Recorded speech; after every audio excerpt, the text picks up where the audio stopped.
Olá, gente. Sou Natália Souza, enfermeira, sanitarista, especialista em direito sanitário e vim aqui hoje no Aula Móvel dar uma primeira dica para vocês. Adivinhe que assunto eu escolhi? Um dos assuntos mais cobrados da disciplina Legislação do SUS. Saí catando as minhas questões e encontrei uma questão que consegue agregar vários conceitos, várias pegadinhas de prova para falar com vocês. Vamos lá? Primeira questão, primeira dica sobre a história das políticas de saúde no Brasil. Tema recorrente de prova e fica mais uma dica além da questão.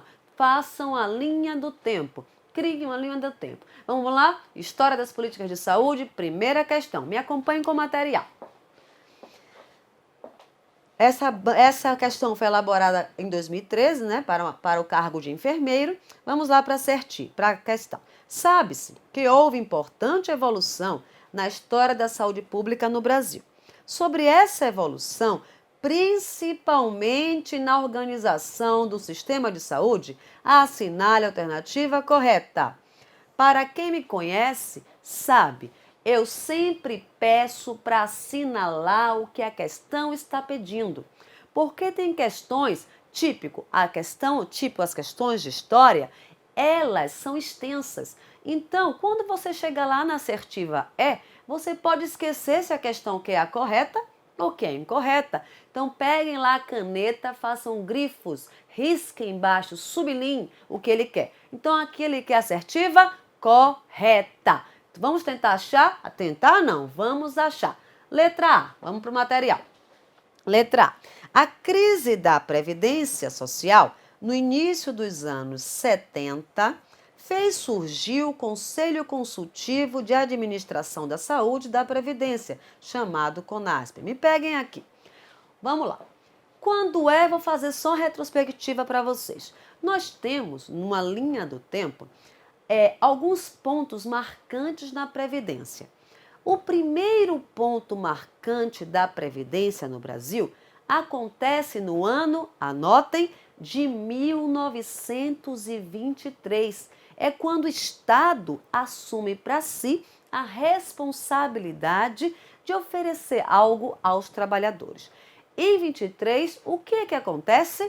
A criação da Lei Eloy Chaves e, automaticamente, o nascimento das CAPES, Caixas de Aposentadorias e Pensões. Esse marco é considerado o marco inicial da Previdência Social no Brasil. Isso em que ano? 1923. Quando chega no governo de Getúlio Vargas, no ano de 1933, observem que só se passaram 10 anos, 23, 33. As CAPES, que são o quê? Me peguem aqui. Caixas de Aposentadorias e Pensões, são unificadas em Institutos de Aposentadorias e Pensões, os conhecidos IAPs ou IAPs. Qual a diferença, professor, entre as caixas e os IAPs? A maior diferença, são duas grandes diferenças. As CAPES eram focadas nas grandes empresas, ferroviários, marítimos, e os IAPs eram formadas por categoria profissional e o Estado passa a ser o gestor.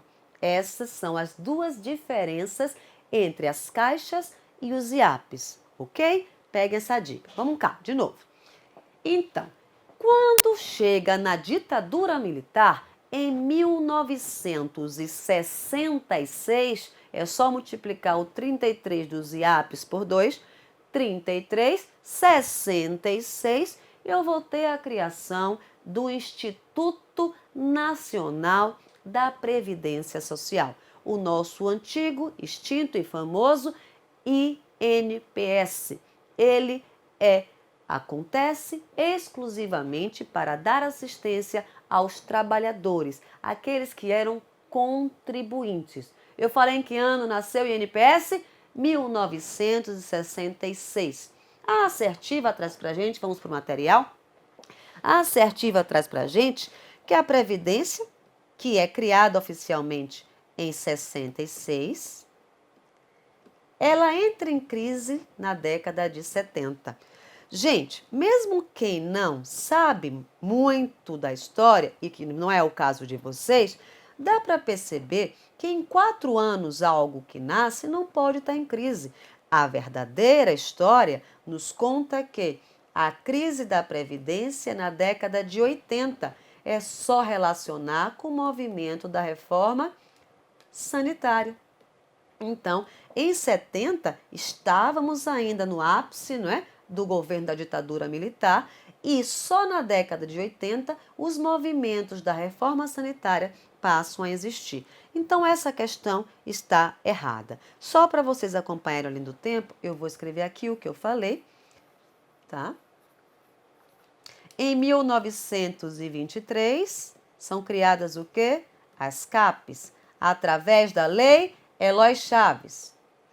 Em 1933, elas são unificadas e são criados os IAPs.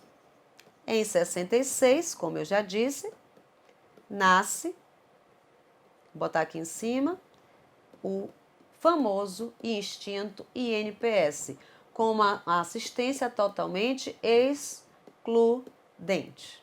Só quem tinha acesso era quem trabalhava. Então, a letra A automaticamente está errada. Letra B.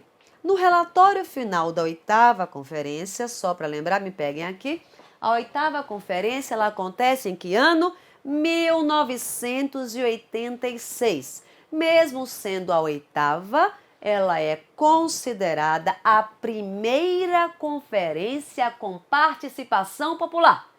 Mesmo sendo a 8ª, ela é a primeira conferência com participação popular e ela vem marcar a reforma sanitária. É o momento chave da reforma sanitária. E ela acontece, só para ir um pouquinho mais longe, no mesmo momento da primeira conferência de promoção da saúde que acontece no Canadá. Então, na 8ª, eles decidem várias coisas, inclusive a criação de um sistema único de saúde, a ampliação do conceito da saúde, a descentralização do poder. Eles discutem várias questões que, a posteriori, vão ser colocados, né, inseridos em artigos constitucionais. Voltando para o material. A saúde passa a ser definida, olha a palavrinha mágica que a gente tem que ficar atento, apenas como resultado das condições de alimentação, habitação, educação, trabalho e lazer. Estaria tudo correto se não fosse a palavrinha apenas. Essa assertiva, vocês podem inclusive conferir lá no artigo 3º da Lei 8.080. Lá tem dentre outros. Então não podemos restringir um conceito ampliado de saúde para apenas esses determinantes e condicionantes. Então a questão ela passa a ser errada. Vamos continuar. Letra C. O fundamento legal do SUS é a Constituição Federal de 88, correta? Regulamentado pela Lei Federal 8.080, até aqui está correto, de setembro de 90, correto, que trata do financiamento da saúde e da participação popular.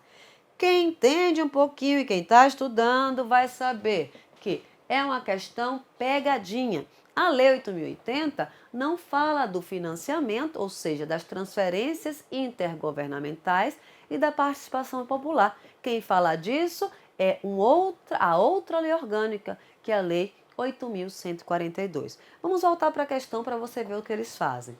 Eles pegam a disposição da Lei 8.080 e colocam como a disposição da Lei 8.142. Eles invertem uma questão. Por isso que eu digo, leiam toda, que ela teria tudo para estar correta, se não fosse essa inversão de disposição.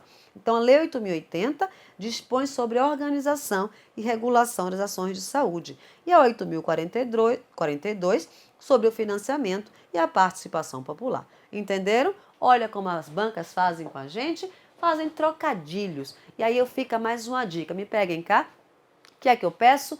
Peguem cada marco jurídico da legislação do SUS, Façam a lista e coloquem à disposição. Então, Constituição, artigos 196 ao 200. Lei 8.080 dispõe sobre a organização do SUS e as ações de promoção, proteção e recuperação e dá outras providências. Lei 8.142 fala das transferências intergovernamentais e do controle social. Decreto regulamenta a Lei 8.080. Já dei várias dicas aqui. Faça uma listazinha, um colo, uma pesca, como eu chamo, uma cola, uma forma didática de vocês. E uma dica, coloquem no teto do quarto de vocês para vocês dormirem pensando no SUS. Vamos lá. Letra D. A realidade social na década de 80, observe como é importante gravar o período histórico, década de 80, estávamos naquele momento de transição entre a ditadura militar, que cai em 85, e o novo formato que ia passar a existir, né, com a volta da democracia e com a instituição, a promulgação, da Constituição de 88. Era a inclusão da maior parte dos cidadãos no direito à saúde, que constituía na assistência prestada pelo Instituto Nacional da Previdência Social, INPS. Só para lembrar, em que ano nasce o INPS? 1966. Ele dava acesso a todos? Ele era includente? De forma nenhuma. O INPS era excludente, ele atendia os contribuintes, ou seja, aqueles que trabalhavam e que tinham carteira assinada. Só para complementar, em 66 nasce a parte da Previdência Social, que é responsável pelos pecúlios, aposentadorias, pensões, invalidez, etc. e tal.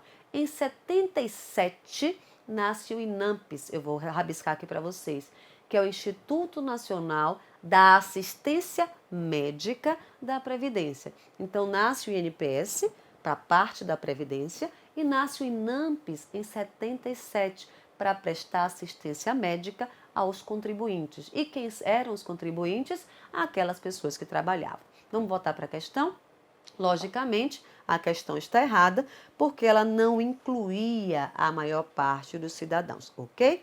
E isso, só para lembrar aqui, em 77, quem é que nasce? Eu acabei de falar, o Instituto Nacional de Assistência Médica, olha o AM, da Previdência Social, que foi um sistema excludente e ele é substituído a posteriori, mais precisamente em 88, pelo SUS. E a letra E, na verdade, nós já sabemos que ela é assertiva correta, mas vamos entender os porquês. A reforma sanitária brasileira sempre pretendeu ser mais que apenas uma reforma setorial. Corretíssimo! Vivemos em reforma até hoje.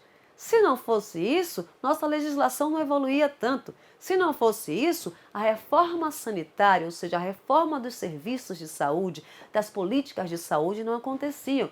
Se não fosse isso, não precisava ter conferência para discutir as políticas de saúde. Então, não foi um marco pontual. A reforma, ela vai acontecendo de acordo com as mudanças sociais, econômicas, epidemiológicas. Então, lembre, o marco da reforma é a 8ª conferência. Ela muda todo um contexto. Vai ser oficializado o que a reforma traz na 8ª, lá na Constituição, nos seus 5 artigos. Mas ela não para, porque a população muda, o perfil muda, a epidemiologia nos traz novos dados, o contexto social muda. Logo, ela nunca pretendeu ser um marco pontual. Gabarito da questão, letra E, ok? E aqui eu fico com a nossa primeira dica. Vamos aguardar. Espero que vocês fiquem super ansiosos, aguardem as dicas do Holomóvel de legislação do SUS. Mais uma vez, muito prazer. Natália Souza, amante da legislação do SUS. Muita paz e a minha frase de sempre, que é de Walter Franco: mente quieta, espinha ereta e coração tranquilo. Fiquem com Deus. Aguardem a próxima dica. Tchau!